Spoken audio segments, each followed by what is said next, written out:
कभी सोचा है कि असली ताकत जिस्म में होती है या दिमाग में? आज हम एक ऐसी ही पुरानी कहानी पर बात करने वाले हैं जो हमें यही सिखाती है। ये कहानी है एक बूढ़े शेर और एक बहुत ही चालाक लोमड़ी की। एक वक्त था जब जंगल का राजा शेर अपनी एक दहाड़ से ही पूरे जंगल को कंपा देता था, लेकिन अब वो बस अपनी परछाई बनकर रह गया था। बूढ़ा, कमजोर और सबसे बड़ी बात, भूखा। और बस यहीं से हमारी कहानी का मंच तैयार होता है। जरा सोचिए, एक घना जंगल जहां हर पत्ता एक ताकतवर शेर के नाम से कांपता था। वो सिर्फ एक जानवर नहीं था, वो तो एक किंवदंती था, जंगल का वो राजा जिसके हुक्म को कोई टाल नहीं सकता था। लेकिन कहते हैं ना, वक्त का पहिया किसी के लिए नहीं रुकता, राजाओं के लिए भी नहीं। धीरे धीरे उसकी ताकत ढलने लगी। उसके मजबूत पंजे अब शिकार को दबोच नहीं पाते थे।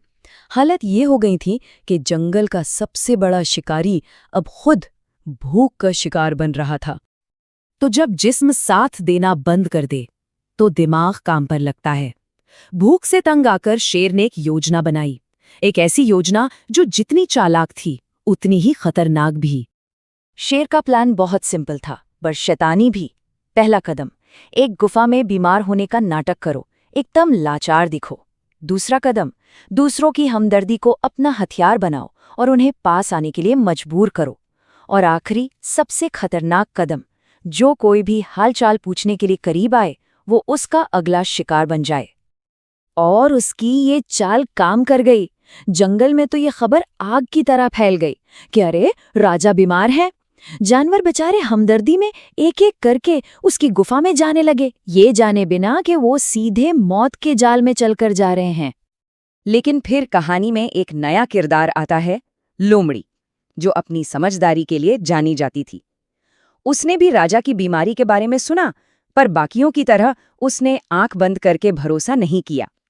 उसने हालात को शक की नजर से देखा। जैसे ही लोमड़ी गुफा के पास पहुंची, उसे कुछ अजीब सा लगा। माहौल में कुछ ठीक नहीं था। एक अजीब सी खामोशी थी और उसके अंदर से एक आवाज आ रही थी कि यहाँ कुछ तो गड़बड़ है। और फिर उसकी नजर जमीन पर पड़ी। सबूत तो धूल में साफ साफ लिखा था।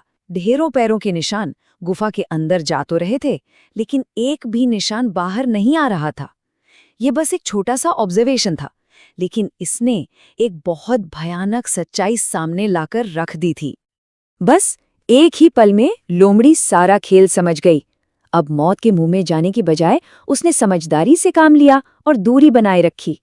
उसने जोर से आवाज लगाई, महाराज, उम्मीद है आप जल्दी ठीक हो जाएंगे। और एक पल भी गंवाए बिना वहां से 9-2-11 हो गई। गुफा के अंदर से शेर की एक गुस्से भरी दहाड़ सुनाई दी। वो समझ गया था कि उसे मात मिल चुकी है। लोमड़ी की समझदारी उसकी बेरहमी से ज्यादा मजबूत साबित हुई थी। तो ये कहानी हमें सिखाती क्या है? ये सिर्फ जानवरों के बारे में एक कहानी से कहीं ज्यादा है। ये बुद्धि, धोखे और जिंदा रहने की कला के बारे में एक बहुत बड़ा सबक है।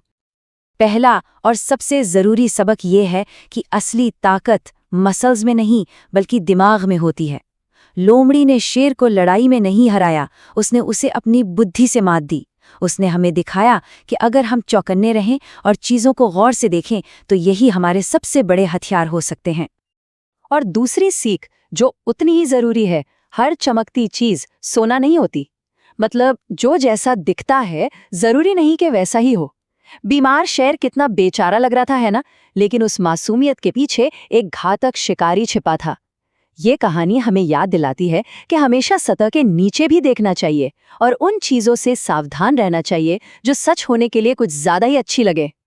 तो आखिर में ये विश्लेषण हमें एक सवाल के साथ छोड़ जाता है, आज की दुनिया में ये शेर की मांद क्या हो सकती है? वो कौन से छुपे हुए खतरे हैं जो आकर्षक प्रस्तावों के पीछे छिपे रहते हैं? ये एक ऐसा सवाल है जिसके बारे में हम सभी को सोचने की जरूरत है।